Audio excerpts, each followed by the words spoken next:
అందరికీ వందనములండి. బైబిల్లోని చిన్న వాక్యం చదువుకుందామా.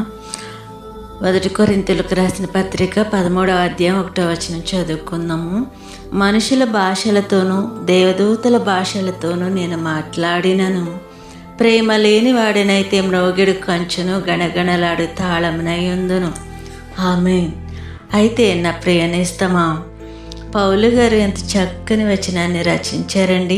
మనుషులు మాట్లాడే భాషలతోనూ దేవదూతలు మాట్లాడు భాషలతోనూ మాట్లాడినను, నేను ప్రేమ లేని వాడినైతే మోగే కంచుతోనూ గణగణలాడు తాళముతో సమానం అంట.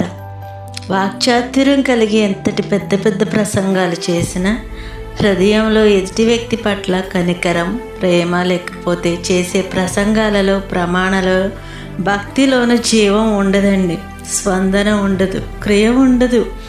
అది పెదవుల నుండి వచ్చు శబ్దం మాత్రమే ఉంటుంది. జీవం లేనిది మృతమగును, మృతమైనది చచ్చినదగును, చచ్చినది కంపు కొట్టును కదా.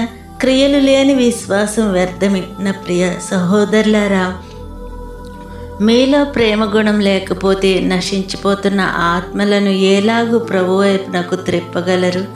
నా ప్రియనేస్తమా, మొదట మీరు ప్రేమ కలిగి ఉండుడి, ప్రేమతో బోధించుడి, ప్రేమతో ఆత్మలను ప్రభు వైపునకు నడిపించుడి. జీవం కలిగిన ప్రభు ప్రేమను మీలో నుండి ఇతరులకి ప్రకటించుడి. దేవుడు మీ పరిచర్యను దీవించునుగాక.